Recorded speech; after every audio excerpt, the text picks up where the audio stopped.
تستمعون الآن إلى برنامج معا ننهض مع فضيلة الشيخ الدكتور حسن سلمان.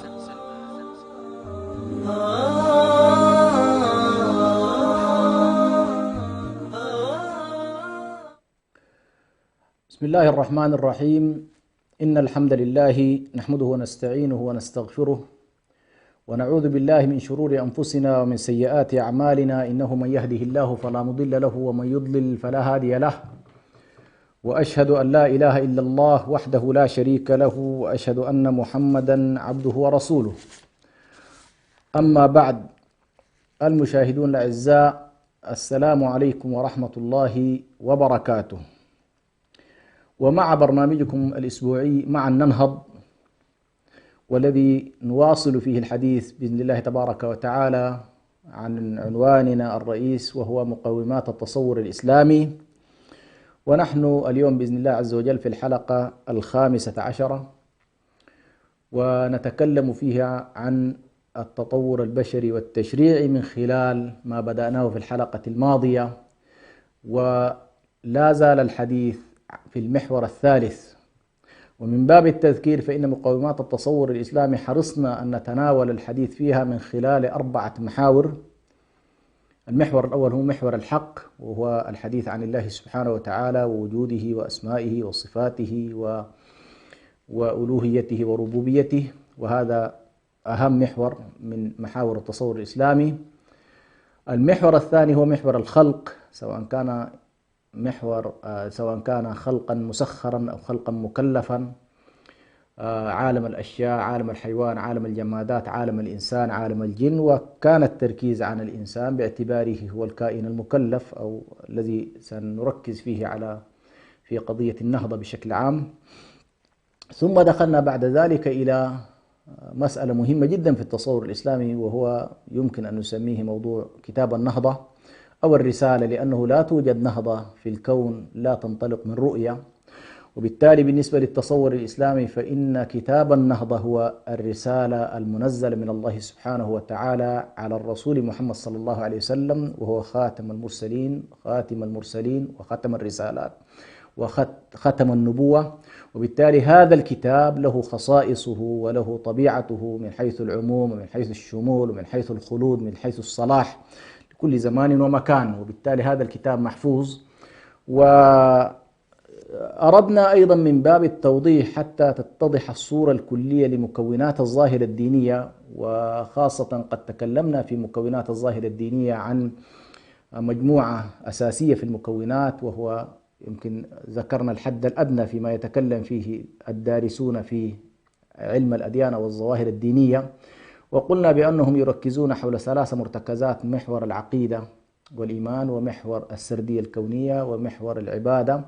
ومنهم من يدخل الأخلاق ومنهم من لا يدخلها، ولكن نحن أردنا أن نتكلم عن الإسلام باعتباره الظاهرة الكونية منذ من نزول آدم عليه السلام وبعثة نوح إلى محمد صلى الله عليه وسلم.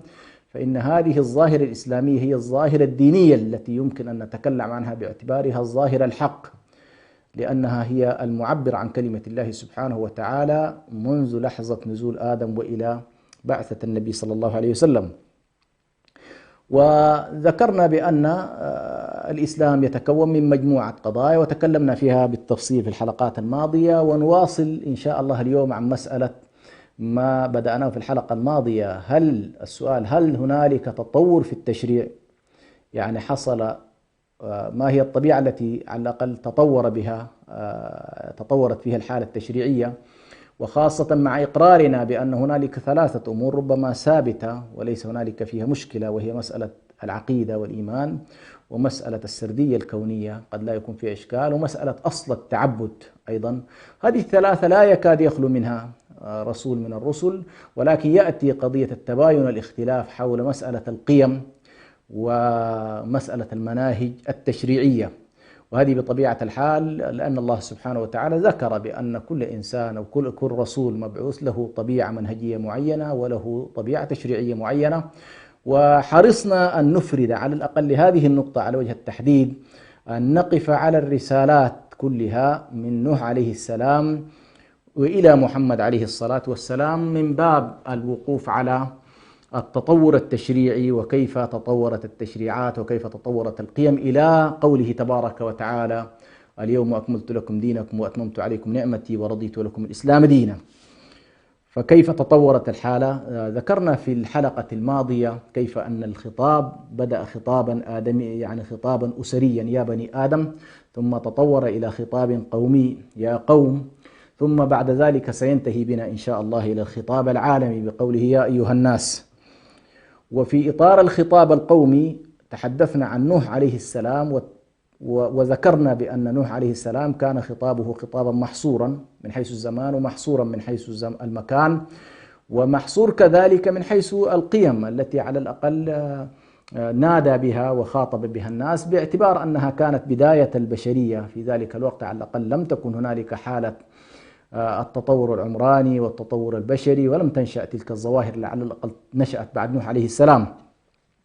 ثم ذكرنا بأن حصلت أو ذكرنا بعض النبوات بالنسبة لنوح عليه السلام، وهو أنه تحدث عن قضايا مستقبلية بقوله تبارك وتعالى: استغفروا ربكم إنه كان غفارا يرسل السماء عليكم مدرارا ويمددكم بأموال وبنين ويجعل لكم جنات ويجعل لكم أنهارا. ثم ذكرنا بعد ذلك كيف أن حالة نوح عليه السلام انتهت على الأقل بالطوفان، ونجت هنالك طائفة مؤمنة وهبط بها نوح عليه السلام على الجودي، واستقرت بعد ذلك لفترة على الأقل فترة زمنية. وبالتالي هذه الفترة حتى وإن سكت عنها القرآن ولم يفصل فيها كثيرا، ولكننا سنلاحظ بأن نبوءة نوح عليه السلام سنلاحظ أنها تحققت ما بعد هبوطه إلى الأرض، ويبدو من خلال الطائفة المؤمنة التي نزلت من السفينة ونزلت إلى الأرض، استصحبت معها حالة العصيان التي على الأقل كانت موجودة، وكيف حصل للقوم الهلاك.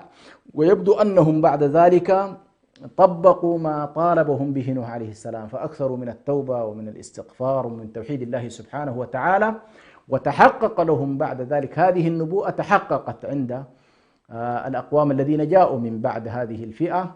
ولكن أيضا مع أنه حصل نوع من الصلاح وحصل نوع من التمكين لهذه المجموعات بعد أن وحدوا الله سبحانه وتعالى وتابوا إليه واستغفروه، تحققت لهم النبوءات. ونلاحظ أن تحقق النبوءات على وجه التحديد سنلاحظه في قوم هود عليه السلام.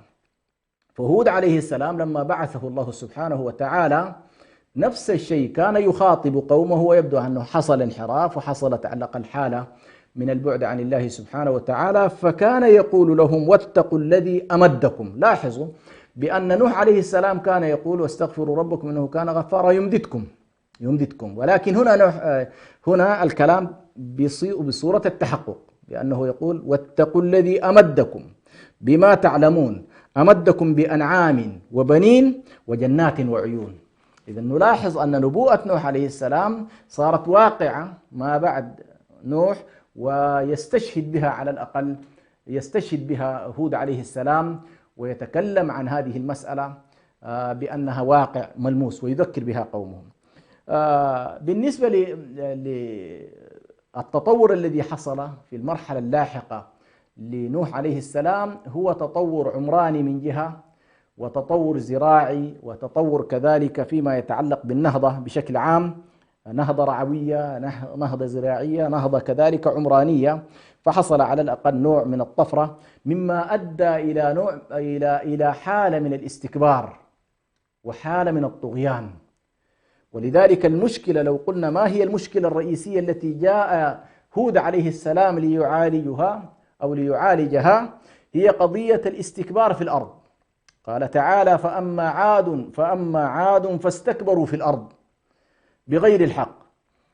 هنا نلاحظ حددت المشكلة بصورة واضحة، وبالتالي كل رسول لاحظوا أنه الآن يعالج مشكلة ويعالج ظاهرة اجتماعية، ولكن من خلال التوحيد: يا قوم اعبدوا الله وافعلوا كذا. وهذه سنلاحظها في كل الرسل تقريبا. فأما عاد فاستكبروا في الأرض. إذن مشكلة قوم عاد هي الاستكبار في الأرض، وقالوا: من أشد منا قوة، أولم يروا أن الله الذي خلقهم هو أشد منهم قوة وكانوا بآياتنا يجحدون. إذا نلاحظ أن عملية النهضة العمرانية والزراعة والرعي والأموال والبنية القوية نتيجة هذا الوضع العام الحضاري الذي حصلوا عليه صاروا يستكبرون ويتطاولون على خلق الله سبحانه وتعالى، وربما أدى هذا الاستكبار إلى البغي والعدوان.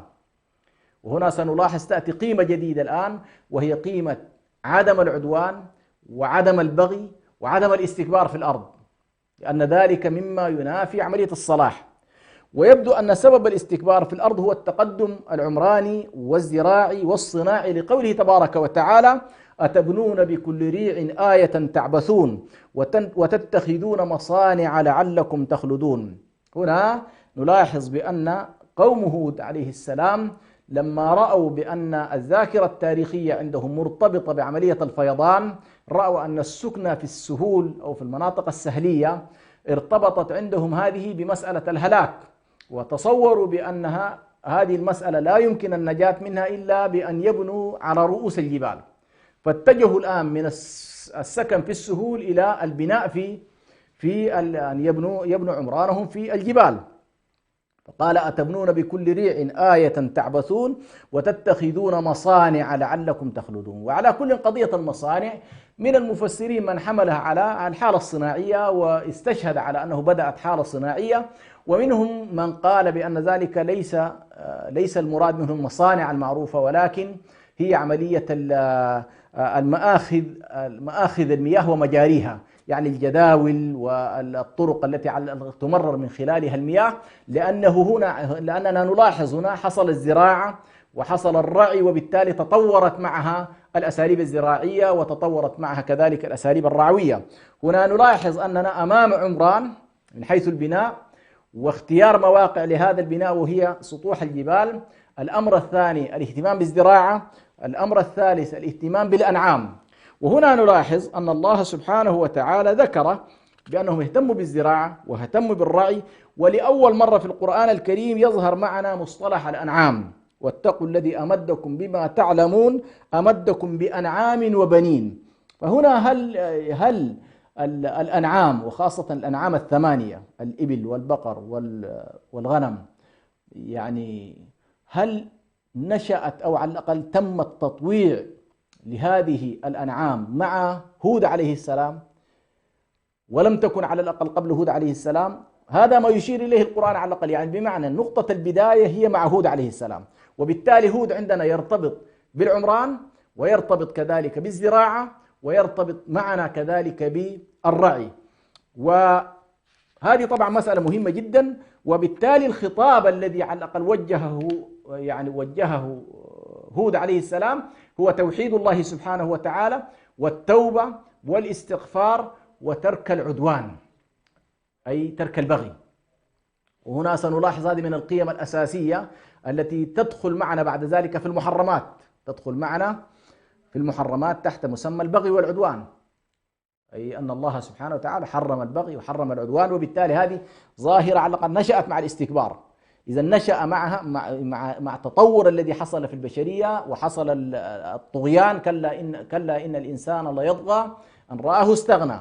لما رأوا الحالة بالنسبة لهم على الأقل تطوروا عمرانيا وتطوروا زراعيا وتطوروا رعويا، وكأنما ذلك أدى بهم إلى أن ينسوا والعياذ بالله ينسوا الله سبحانه وتعالى وطغوا في هذه الحالة. فهذا الطغيان بعث الله سبحانه وتعالى إليهم هود عليه السلام ليهديهم إلى الرشد ويعيدهم إلى جادة الصواب.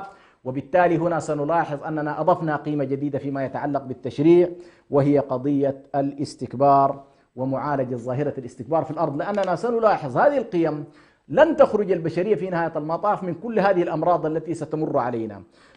رابعا جاء بعد ذلك بعد هود عليه السلام ظهر معنا صالح عليه السلام وقومه، وكانت مشكلتهم الأساسية هي الكفر بالنعم والآلاء والإفساد في الأرض. هذه مشكلة، يعني مشكلة قوم صالح إذا كان مشكلة قوم هود هي الاستكبار في الأرض، فإن مشكلة قوم صالح هو عدم شكر نعم الله سبحانه وتعالى. وبالتالي هنا الخطاب بنفس الطريقة خطاب التوحيد، ولكنه يعالج ظواهر الإفساد في الأرض وشكر النعم أي أن الشكر لله سبحانه وتعالى في الآلاء والنعم، لأن الله عز وجل يقول: واذكروا إذ جعلكم خلفاء من بعد قوم عاد وبوأكم في الأرض تتخذون من سهولها قصورا وتنحتون الجبال بيوتا فاذكروا آلاء الله ولا تعثوا في الأرض مفسدين. لاحظوا الآن يعني قوم صالح بنص القرآن جاءوا بعد قوم عاد من ناحية تاريخية، والله سبحانه وتعالى استخلفهم في الأرض وجعلهم مستخلفين فيها، وصاروا هنا الآن نلاحظ أن قوم صالح صاروا يتخذون من الأرض يتخذون من سهولها قصورا. هنا ظهر معنا مفهوم جديد وهو مفهوم الحيازة في الأرض. الأرض المقصورة هي التي يتخذها الإنسان حيازة له، وفرق طبعا بين الأرض المقصورة وبين القصر والقصر المشيد. فالقصر المشيد هو القصور المبنية، ولكن القصور هنا يبدو والله أعلم المراد بها أنهم بدأوا يحوزون على مسألة الأرض، ولم يكن الحديث عن حيازة الأرض على الأقل يعني لم تكن مع هود عليه السلام، وبالتالي مع صالح عليه السلام الزراعة موجودة والرعي موجود اعتبار الأنعام مع هود عليه السلام، وكذلك البناء والعمران موجود. ولكن الفرق ما بين صالح عليه السلام قوم صالح وقوم هود هو أن أولئك كانوا يبنون على سطوح الجبال، المناطق تتخذون ريع الجبال اللي هي المناطق العالية، أتبنون بكل ريع آية أي المناطق العالية. لكن قوم صالح كانوا يبنون في يعني داخل الجبال، يعني أشبه ما يكون بالكهوف، بخلاف قوم هود عليه السلام. هذه طبعا مهمة جدا في مسألة التطور العمراني للبشرية. فإذا كان استفاد قوم هود من مسألة الجبال، وهنا نلاحظ بأنه كلما جاء نوع من العذاب استفيد الأقوام اللاحقة من هذا الموضوع. فمثلا قوم عاد لما كفروا وطغوا وتجبروا ولم يسمعوا لرسولهم أهلكهم الله سبحانه وتعالى بالريح، أهلكهم الله بالريح. والريح يبدو أنها كانت تعصف بهم عصفا، تأخذ بيوتهم وتأخذ أحوالهم كلها، تأخذها تقريبا وتطيح بهم. هنا نلاحظ أنه لما جاء قوم صالح قالوا بما أن قوم هود الذين كانوا من قبلنا أخذتهم الرياح وهم كانوا يبنون على سطوح الجبال، نحن ندخل إلى عمق الجبال، فتحولوا من البناء على سطوح الجبال إلى كهوف الجبال. وهنا سنلاحظ أيضا الظاهرة القرآنية تتحدث عن أن عذاب أولئك كان بالريح ومتناسب مع إهلاك أولئك والإطاحة بهم. سيختلف العذاب مع قوم صالح الذين تمردوا على شرع الله ونقضوا كذلك وتمردوا على الآيات ولم يسمعوا لرسولهم. سنلاحظ كيف أن العذاب سيختلف أيضا. هنا على كل نلاحظ أن قوم صالح تميزوا بالتطور العمراني الفارح، لأن الله عز وجل ذكر وتنحتون بيوتا وتتخذون من سهولها قصورا، فصار عندهم الأرض السهلية هذه مقصورة، ويبدو أنها مقصورة لأنه خلاص ظهرت فكرة الحيازة والتملك للأرض من قوم صالح، وظهر النحت في الجبال والبنيان في الجبال مع قوم صالح، ولم تكن من قبل على الأقل هذه الظاهرة موجودة. وتنحتون الجبال بيوتا فاذكروا آلاء الله ولا تعثوا في الأرض مفسدين. قوم صالح تميزوا بالتطور العمراني الفارح في نحت الجبال وليس البناء فوقها، كما تميزوا بحيازة الأرض السهلية، وهنا نلاحظ اللي هي الأرض المقصورة، وتميزوا بالزراعة، وخاصة دخلت هنا منظومة الفواكه وزروع ونخل، يعني الله سبحانه وتعالى مع قوم صالح بدأ الحديث عن مسألة الفواكه إذا كانت الزراعة موجودة مع هود، لكن هنا نلاحظ بأنه دخلت معنا أيضا منظومة الفواكه في خاصة النخيل لأول مرة يذكر مع صالح عليه السلام. وصاحب هذه النعم الكثيرة هذه من زراعة، من عمران، من حيازة للأرض، من بناء في الكهوف فارهة، كل ذلك أدى إلى نوع من الفساد والإفساد في الأرض والإسراف في النعم. يقول الله سبحانه وتعالى: ولا تطيعوا أمر المسرفين. عن قوم صالح واضح أنهم هذه النعم بدل أن يقابلوها بالشكر ويقابلوها بالحمد والثناء على الله وترشيد هذه النعم والاستفادة من هذه الخيرات وعدم إفساد البيئة، قابلوها بالكفر بالله والإسراف وإفساد منظومة البيئة. وبالتالي هنا سنلاحظ مصطلح الفساد له علاقة عموما بقضية البيئة إلى حد كبير، الذين يفسدون في الأرض ولا يصلحون. وظل إلى هذه اللحظة الخطاب أيضا ظل خطابا قوميا، ظل الخطاب هنا خطابا قوميا محدودا زمانا ومكانا وأقواما، يعني من حيث المكان محدود، من حيث الزمان الفترة أيضا الزمنية محدودة، لم يكن أبديا إلى قيام الساعة، بل كان محصورا بحيث يأتي بعده رسول، ولكن الخطاب كله مستند إلى يا قوم. إذن لا زال الخطاب القومي معنا. هنا نلاحظ أن قوم صالح عليه السلام لما رفضوا شرع الله سبحانه وتعالى وأنزل الله سبحانه وتعالى العذاب أهلكهم الله سبحانه وتعالى. وهنا ارتبط الهلاك عند قوم صالح بأمرين: يذكر القرآن الكريم الرجفة، ويذكر كذلك الصيحة. وربما أشكل هذا الأمر على البعض، كيف إن والله يا أخي هو العذاب نزل على قوم صالح وهي الحالة محددة، كيف القرآن مرة يقول لنا والله صيحة ومرة يقول لنا إيه؟ يقول لنا رجفة، فهل هي رجفة أم هي صيحة؟ هنا نلاحظ لو تأمل الإنسان القارئ لكتاب الله سبحانه وتعالى سيلاحظ أن الرجفة مرتبطة بالدار والصيحة مرتبطة بالديار. طيب هل هنالك فرق ما بين الدار والديار؟ نعم هنالك فرق ما بين الدار والديار.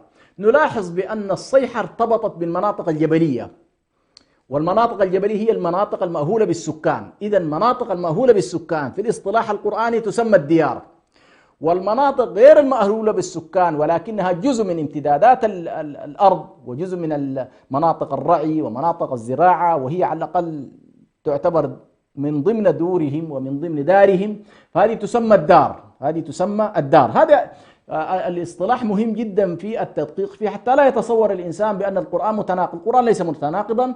إذن قوم صالح خضعوا لنوعين من العذاب: من كان منهم في السهول، أنهم كانوا في السهول ما شاء الله يتخذوا سهولها قصورا، إذن هم في السهول، هذه المناطق الزراعية المناطق الرعوية جاءت فيها الرجفة، فمن كان من المزارعين وكان من الرعاة وكان خارج الأرض السكنية فقد خضع لعذاب الرجفة. ومن كان في الإسكان وداخل هذه الكهوف والبيوت الفارهة، والقرآن عبر عنها بأنها فارهة، هذه خضعت للصيحة. وطبعا لا يوجد أسوأ من أنك أنت مناطق مغلقة ومناطق جبلية، فالصيحة فيها أقوى، بحيث على الأقل لا تجد، يعني إذا وجه الصيحة قوية في منطقة مكفولة طبعا يخضع الإنسان فيها لصعقة ويموت، ولكن المناطق السهلية الصيحة فيها قد تكون يعني عادية، وبالتالي خضعت للرجفة. إذن خضع قوم صالح عليه السلام لنوعين من العذاب: الرجفة في المناطق السهلية والصيحة في المناطق الجبلية، أو الصيحة في الديار والرجفة في الدار كما هو تعبير القرآن الكريم. نخرج فاصل إن شاء الله ونعود إليكم بعد قليل، فلا تذهبوا بعيدا.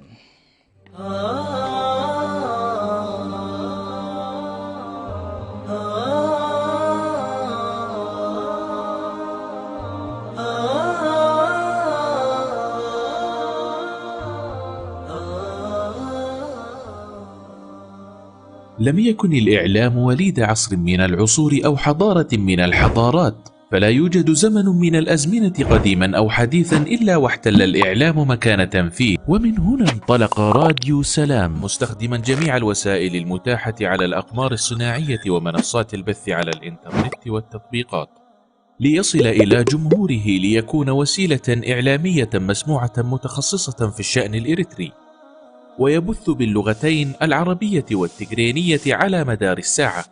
راديو سلام يخاطب المجتمع الإريتري كافة بجميع مكوناته، ويتفاعل مع قضاياه لترسيخ الانتماء وتجديد الوعي وتحقيق السلام والريادة، ويبث على الأقمار الصناعية والمنصات الإلكترونية كافة، وكانت أهدافه تعزيز قيم السلام والإخاء والتصالح والعيش المشترك، نشر قيم الإسلام وأخلاقه وتعزيز الأعراف والأخلاق الفاضلة، ترسيخ مكانة المرأة وتفعيل دورها في المجتمع والعناية بقضايا المرأة والطفل والشباب وكبار السن، المساهمة في التنمية ومواجهة الفقر والجهل وتوطين اللغة العربية.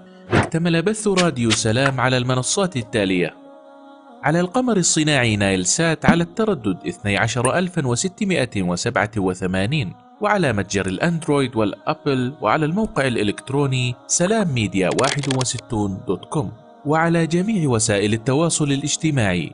راديو سلام، سلام ووئام.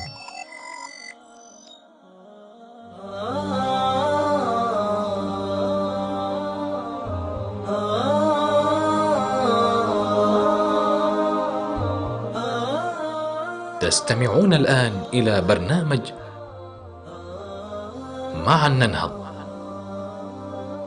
مع فضيلة الشيخ الدكتور حسن سلمان.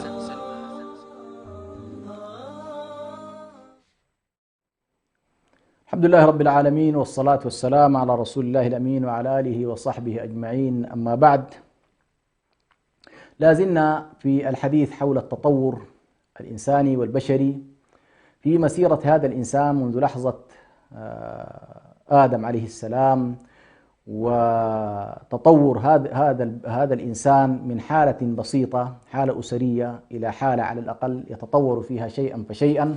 ومع تطور الإنسان وتعقد أنماط حياته يتطور معه التشريع، ليبلغ معنا بإذن الله سبحانه وتعالى هذا التشريع مع تطور الإنسان واكتمال مسيرة هذا الإنسان إن شاء الله مع نزول القرآن الكريم. سنلاحظ ذلك إن شاء الله مع تطورنا وحديثنا عن الأنبياء، لأن القرآن الكريم عندما قال: ونزلنا عليك الكتاب تبيانا لكل شيء وهدى ورحمة وبشرى للمسلمين، هذا القرآن الكريم فيه فعلا الكثير من القضايا التي لو انتبه إليها الإنسان سواء في دراساته الاجتماعية أو دراساته التاريخية أو دراساته السياسية أو دراسة أحوال النفس البشرية، سيلاحظ هنالك الكثير مما يمكن أن يهتدي إليه الإنسان. والقرآن في حقيقته هو كتاب هداية، إن هذا القرآن يهدي للتي هي أقوم. فإذا استلهمنا الرشد واستلهمنا الهداية من هذا القرآن الكريم سيفتح الله لنا فيه آفاق كثيرة جدا. ونحن الآن نحرص على دراسة التجربة البشرية والتطور البشري، سواء في بعده الطبيعي العادي، كيف تطور الإنسان، كيف بدأ إنسانا عاديا إلى أن نصل بإذن الله سبحانه وتعالى إلى هذا التطور. رأينا الآن على الأقل إلى هذا التطور في قوم من آدم عليه السلام ونوح عليه السلام وهود عليه السلام وصالح. هنا سنلاحظ بأن التجربة الإنسانية ما قبل إبراهيم عليه السلام لها نمط معين، وما بعد إبراهيم عليه السلام لها أيضا نمط آخر.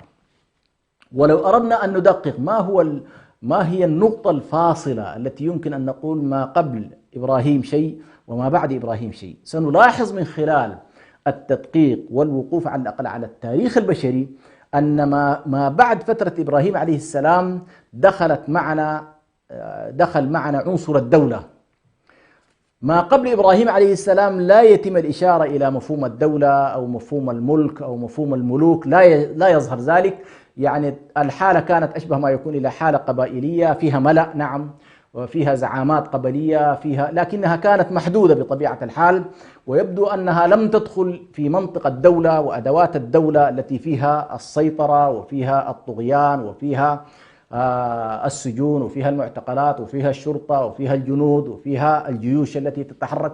هذا على كل سنلاحظ بأن مع إبراهيم عليه السلام سنبدأ في مرحلة جديدة، وهنا ما بعد إبراهيم عليه السلام أيضا يمكن أن نقسمها إلى أكثر من مرحلة.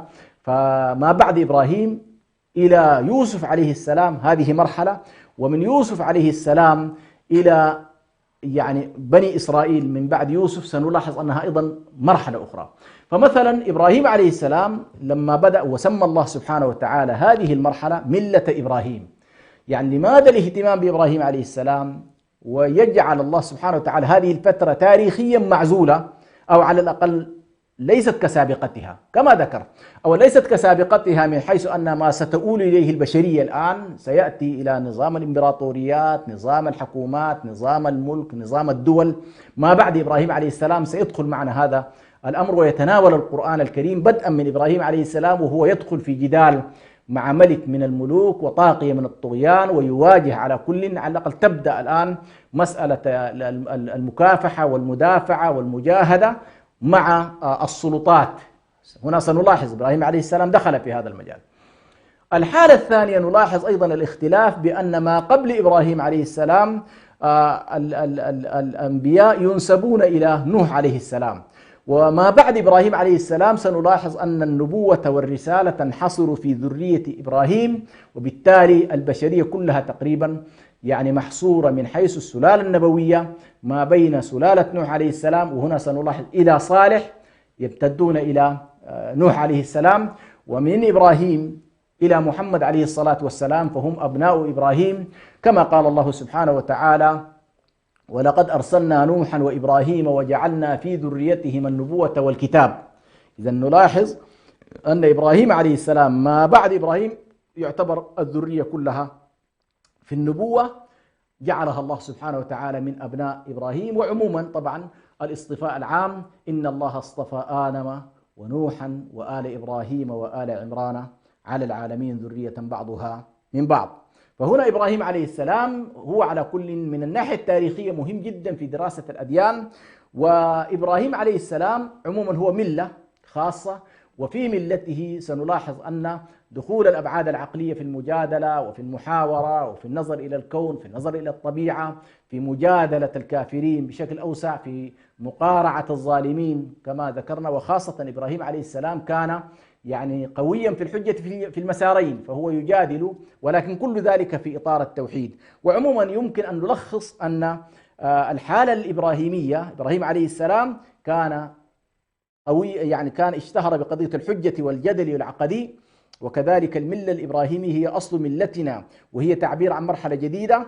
ثالثا إحياء الشعائر وتحديد إبراز مناطق الصراع الديني: مكة والحجاز، مكة والقدس ومصر والعراق. نلاحظ أن إبراهيم عليه السلام كان مدار حركته هو مهبط الوحي ومهبط الأديان والرسالات. فإبراهيم عليه السلام يعني من خلال حركته تحددت على الأقل ساحات الصراع الديني كما يقال. رابعا الصراع مع السلطة جدالا ومقاومة ابتدأ من إبراهيم عليه السلام، كما ذكر القرآن الكريم: ألم تر إلى الذي حاج إبراهيم في ربه أن آتاه الله الملك. هنا دخل معنا الآن مصطلح جديد، والقرآن الكريم عموما يعبر عن مفهوم عن السلطة بالملك: قل اللهم مالك الملك. ألم تر إلى الذي حاج إبراهيم أن آتاه الله الملك، وداود أيضا آتاه الله الملك، وهكذا. فالقرآن الكريم يعبر عن السلطة بالملك، يعبر عنها بالملك. فهنا نلاحظ من لحظة مجيء إبراهيم عليه السلام دخلنا في مرحلة جديدة، وهي دخلنا فيما يمكن إن شاء الله أن نعتبره ما قبل إبراهيم يمكن أن يكتفى فيه بالحد الأدنى في مفهوم الأديان، ولم يكن مفهوم السلطة وعلاقتها بالدين داخل على الأقل ما قبل إبراهيم عليه السلام. لم تكن هذه الجدلية وهذه الإشكالية وهذه القضية اللي إلى الآن ربما يحصل فيها إشكال لم تكن داخله، يعني ما قبل إبراهيم شيء وما بعد إبراهيم عليه السلام شيء آخر. فمع إبراهيم بدأ على كل صراع مع السلطة، مدافعة مع السلطة، جدل مع السلطة، حديث مع السلطة وتقويم لها.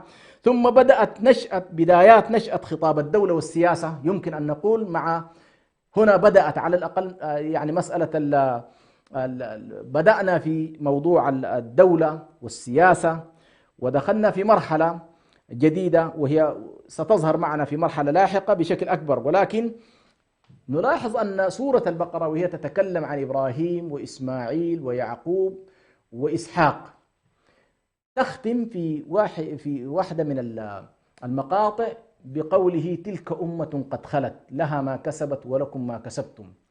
ثم أيضا في نفس المقطع في نهاية الجزء الأول أيضا يقول: تلك أمة قد خلت لها ما كسبت ولكم ما كسبتم. فكأنما بنو إبراهيم يقسمون إلى مرحلتين. المرحلة الأولى تبدأ من إبراهيم عليه السلام إلى يوسف عليه السلام، وفي هذه الفترة هم أبناء إبراهيم. ما بعد هذه الفترة سيبدأ معنا حالة بنو إسرائيل بشكل جديد مع يوسف عليه السلام. عموما في الفترة الأولى هي كانت فترة عقيدة وتوحيد ونشر إيمان، والحديث عن الشعائر، والحديث عن التعبد، والحديث عن الأراضي المقدسة والأراضي المحرمة. هذه المنطقة على كل سادت فيها هذه الثقافة، ولكن لم يبرز لنا مفهوم الدولة على الأقل، ودخول مفهوم السياسة ومفهوم الدولة بشكل بارز. لكن سنأتي إلى مرحلة إن شاء الله لاحقة سيظهر لنا كيف أن هذه. لكن دعونا الآن نقول هذه المرحلة الأولى لأبناء إبراهيم عليه السلام، من إبراهيم عليه السلام إلى يعقوب عليه السلام، هذه مرحلة من المراحل ظلت فيها الحالة الدينية ولكنها بشكل أكثر حداثة، وظهرت على كل ما يمكن أن نسميه بالملة الإبراهيمية. في نفس الفترة التي ظهر فيها إبراهيم عليه السلام صاحبه رسول ونبي وهو لوط عليه السلام، وهو ابن أخي إبراهيم عليه السلام. وهنا ظهرت معنا ظاهرة جديدة، وهي ظاهرة الفاحشة. وهنا الفاحشة بمعنى إتيان الرجال للرجال، أن الفاحشة في القرآن الكريم لها أكثر من معنى، فإتيان الرجال للرجال فاحشة، وإتيان الرجال للنساء بغير عقد صحيح فاحشة، وإتيان النساء للنساء فاحشة، وإتيان زوجات الآباء فاحشة. يعني هذه كلها في القرآن الكريم تسمى فواحش. ولكن هنا يعني يضيف لنا هنا طبعا نوع لوط عليه السلام، يضيف لنا قيمة جديدة فيما كنا نتكلم عنه في التراكم على الأقل في التشريع. هنا سنلاحظ بأنه دخل معنا الآن مفهوم جديد، وهو مفهوم العفة ومفهوم الطهر ومفهوم ترك الفواحش. أن هذه جزء من الوصايا، والوصايا العشرة أنا تكلمت بأنها هي تبدأ من نوح عليه السلام وتنتهي بمحمد عليه الصلاة والسلام. لكن لاحظوا في كل مرحلة من المراحل يظهر لنا مفهوم وتظهر لنا حالة، وبالتالي نحن في حالة تراكم وفي حالة إضافة. من نوح عليه السلام أضفنا بر الوالدين، مع هود عليه السلام أضفنا مسألة عدم البغي والعدوان، مع صالح عليه السلام أضفنا عدم الإفساد في الأرض وشكر النعم، ومع لوط عليه السلام سنضيف معنى جديد وهو معنى العفة والطهر وعدم قطع السبيل إلى غير ذلك. هنا نلاحظ أن خطاب لوط عليه السلام تقريبا متسق مع كل خطابات الرسل: التقوى، الرسالة، الطاعة، إنكار الفاحشة. قال تعالى: أتأتون الذكران من العالمين وتذرون ما خلق لكم ربكم من أزواجكم بل أنتم قوم عادون. وقال تبارك وتعالى: ولوطا إذ قال لقومه إنكم لتأتون الفاحشة ما سبقكم بها من أحد من العالمين. وهنا مسألة مهمة جدا، التاريخ لظاهرة إتيان الرجال للرجال لم تعرفها البشرية قبل لوط عليه السلام، وهذه مسألة طبعا مهمة جدا في تاريخ ودراسة انحرافات البشر والسلوك البشري وكيف يمضي. يعني لم تعرف البشرية إلى فترة إبراهيم عليه السلام وإلى فترة لوط عليه السلام البشرية لا تعرف شيء اسمه اللواط، لا تعرف شيء اسمه إتيان رجل لرجل. إنما أول ظاهرة إنسانية يؤرخ لها وينبه لها القرآن الكريم هي ظاهرة إتيان الرجال للرجال مع لوط عليه السلام. قال: ما سبقكم بها من أحد من العالمين أئنكم لتأتون الرجال وتقطعون السبيل وتأتون في ناديكم المنكر. هذه مشكلات قوم لوط. إذن إتيان الرجال، الفاحشة، قطع السبيل، الاتيان في نواديهم بالمنكر وهو قضية العري، السب، غيرها من القضايا التي على الأقل كانت انتشرت في ذلك الوقت. إذن الفاحشة، قطع طريق المسافرين، إتيان الفواحش في المجالس، العدوان والفساد.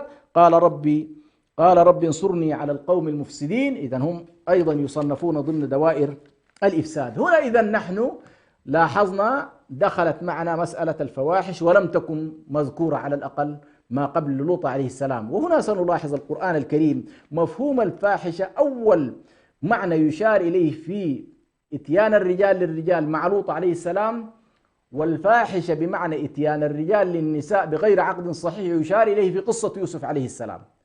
يعني القرآن هنا له طبعا هذه المسألة لها دلالات. ما قبل ذلك لا نجد كلمة فاحشة في القرآن الكريم ومسكوت عنها على الأقل، لم يكن هنالك، مع أن الله سبحانه وتعالى يشير إلى أنه لا يأمر بالفاحشة. لأن البعض لما أرادوا أن يقول والله أمرنا بها، قل إن الله لا يأمر بالفحشاء. الله عز وجل لا يأمر بالفحشاء مطلقا منذ التاريخ البشري الأول.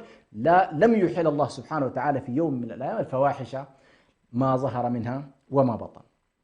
إذن هنا الآن أضفنا قيمة جديدة وهي قيمة العفة والطهر ورعاية النسل والحفاظ عليه وعدم يعني السلوك الخاطئ فيما هو الآن على الأقل منتشر في البشرية والعياذ بالله، ليقنن ويجعل أمرا طبيعيا وتحت مسمى ما يسمونه الآن بالمثلية. والبشرية تريد أن تذهب إلى نهايات هذا الشوط، وطبعا هذه له مخاطره الكثيرة جدا التي سنلاحظ على كل هكذا تتطور البشرية ويتطور معها الانحراف ويتطور معها التشريع. تطور الانحراف، تطور التشريع. سابعا أيضا مما يضيف لنا بعدا جديدا في التطور البشري والتطور التشريعي قوم شعيب عليه السلام. شعيب هنا دخل مع شعيب عليه السلام دخلت مسألة التجارة. لاحظوا الآن خلاص حصل على الأقل تطور بشري من خلال زراعة، من خلال الإسكان الجماعي، البنيان، العمران، الرعي، الزراعة، حيازة الأرض. لم تكن التجارة قد ذكرت على الأقل فيما سبق، أو على الأقل مشكلاتها لم تكن موجودة، يعني مشكلات التجارة لم تكن موجودة فيما سبق، أشير إليها أول مرة باعتبارها مشكلة الآن إنسانية حصل فيها مظالم، حصل فيها تطفيف للكيل والميزان، فظهر شعيب عليه السلام بالتوحيد ليعالج المشكلة الاقتصادية. إذا نحن الآن أمام مشكلات بدأت تظهر، مشكلة الاستكبار والطغيان التي تنشأ عنها الحروب، مشكلة الإفساد في الأرض التي تنشأ عنها إفساد البيئة والاعتداء على الآخرين، مشكلة الفواحش التي تؤدي إلى الانهيار المجتمعي، خاصة إتيان الرجال للرجال وترك النساء، وبالتالي يحصل نوع من التفكك ويحصل نوع من الضياع. نشأت معنا بعد ذلك الظواهر التجارية التي حالت الاقتصاد المنحرف، وما يمكن أن نسميه باقتصاد الرأسمالي على وجه التحديد. وهنا طبعا المشكلة هي مشكلة الكيل والميزان وعدم بخس الناس أشياءهم وعدم الإفساد في الأرض. هذه القضية الأساسية اللي بدأت تظهر مع شعيب، وظل مرتكز دعوته عليه الصلاة والسلام الإصلاح فيما سبق، الإصلاح في قضية المكاييل والموازين والجودة والدقة في النظر إلى البضائع وغير ذلك مما يمكن أن يدخل معنا في كثير من حركة الاقتصاد والمال، ومسألة التكديس للأموال وبخس الناس أشياءهم، وهذه اختلالات كبيرة جدا خاصة في المجال التجاري. وبالتالي جاء شعيب عليه السلام ليعالج هذه المشكلة، وبالتالي هنا سنلاحظ ظهرت معنا الآن مشكلة جديدة وظهر معها أيضا علاج جديد، ومن خلال التوحيد ظهر منطلق الإصلاح الاقتصادي ومعالجة مشكلة الاقتصاد وقضايا الموازين والمكاييل، وظهرت معنا كذلك قيمة العدالة في الكيل والميزان وعدم الظلم. أوفوا الكيل ولا تكونوا من المخسرين وزنوا بالقسطاس المستقيم ولا تبخسوا الناس أشياءهم ولا تعثوا في الأرض مفسدين. هنا ستكتمل معنا على الأقل حلقة من الحلقات، أو تضاف لنا حلقة من الحلقات في الوصايا العشر التي ابتدأناها بقوله قل تعالى واتلوا ما حرم ربكم عليكم. ستلاحظ التوحيد، بر الوالدين، عدم القتل، عدم الاعتداء، عدم البغي، عدم الإفساد في الأرض، دخلنا في قضية المكاييل والموازين، وهكذا. نقف إن شاء الله عند هذا الحد، وسنواصل بإذن الله سبحانه وتعالى فيما يتعلق بالتطور التشريعي مع التطور البشري الذي نستفيده من هدايات الكتاب العظيم الذي فيه هداية للبشرية للتعرف على البشرية بكل أنحائها. وإن شاء الله ستكتمل معنا الصورة من حيث التشريع من خلال إكمال الحديث عن الرسل والرسالات. ونكتفي بهذا القدر، والسلام.